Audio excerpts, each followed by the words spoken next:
Cool. So let's talk about the Meltdown, the project we've worked on now over the last couple of years. Can you just tell us a bit about that, how it came around, why it was important? It was very much part of our plan to start finding ways to reduce single-use plastics across the business, find ways to recycle and reduce our use overall of single-use plastic. And I guess one of the key areas that we were looking at was the use of the small plastic toys in our kids' meals. Obviously, the long-term intention was for us to find a more sustainable solution for those plastic toys. The feeling being that while they were fun and they were kind of nice to have for kids as part of the kids' meal, they were often quite throwaway items.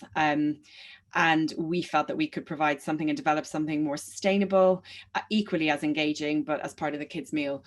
So it was very much on our agenda in 2019, and suddenly there was a petition put together by Ella and Caitlin McEwen calling on QSR fast food restaurants to remove these plastic toys from the kids' meals. They felt that they were ending up in landfill, which was true, and they essentially shone a light on, I guess, what they felt and many others felt was a problem area. In September 2019, we overnight completely removed plastic toys from our kids' meals, I guess in a proactive response to their campaign, but also deciding as a business that, look, if we're going to do something, we need to do something quite significant and as quickly as we can. And in saving 320 tons of plastics annually, this was a fairly significant commitment for us to make. And we could do it. And it was just a case of obviously getting together with the right people and the experts and collaborating with people like yourselves to understand, okay, so how do we do this in a responsible way? We also called in the public, the general public, to bring in, we had a toy amnesty, so bring in any of these old plastic toys that are filling your toy boxes at home, and we will bring them into the Meltdown campaign, and we'll melt those down and turn them into something else. COP26 going on at the moment. There's obviously lots of talk, lots of planning.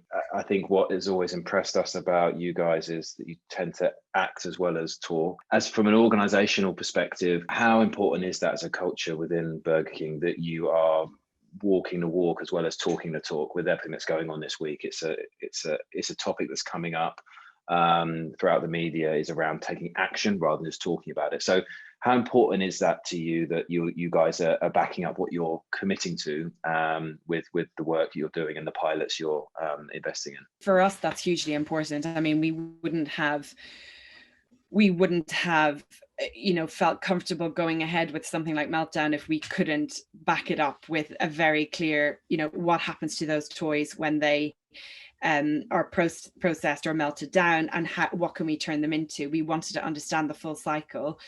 And it is the same for everything else. We launched Burger King for Good earlier this year, which is essentially a charter of our commitments around what we're going to do on sustainability, what we're going to do from what is good for the environment, good for the planet, responsible business, animal welfare. But none of that would have been published or released without the very clear understanding of how we can do it, how we can deliver it, and when by.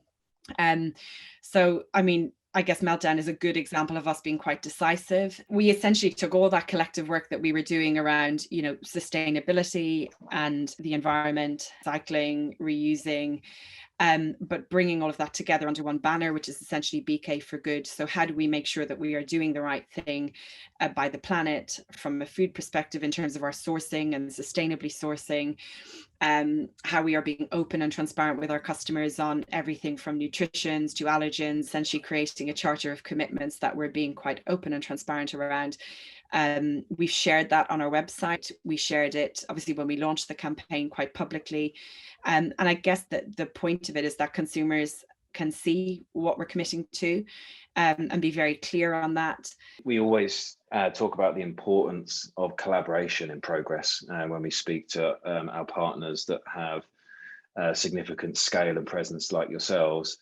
How do you see the importance or the role of collaboration in making progress? Absolutely. I mean, we wouldn't be talking to you if we weren't, focused on that collaboration. I think the scale of the challenge is huge. How do we reverse some of the negative impacts that have already occurred from a climate change perspective, and none of us can do that single-handedly. I think it has to be a collaborative effort for it to work. I don't think any of us claim to be experts at this. So I think it's really important that we're involving the right people who do have expert knowledge in the key areas, working, within our industry and outside of our industry, listening to the scientists, listening to, all sources of information that are going to give us the full picture.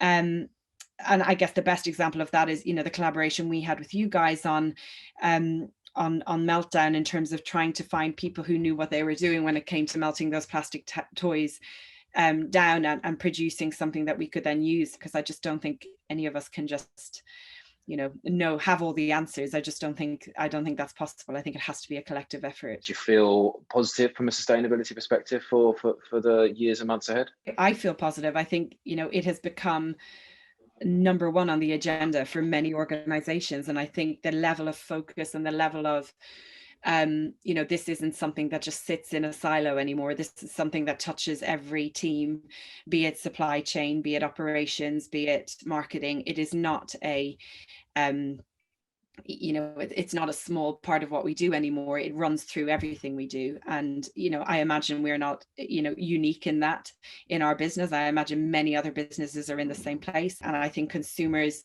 are rightfully putting pressure on organizations to do the right thing. And long may that continue, because that keeps everyone on their toes. But it's also working with consumers to be part of that, or collaborating with, organizations like yourselves to kind of inform us all. I'm very positive about it. I think the momentum is there, and we just need to keep fueling that momentum. Katie Evans, thank you very much. Really appreciated that. Delighted to have the Meltdown trays rolling out this week, and thank you for your time.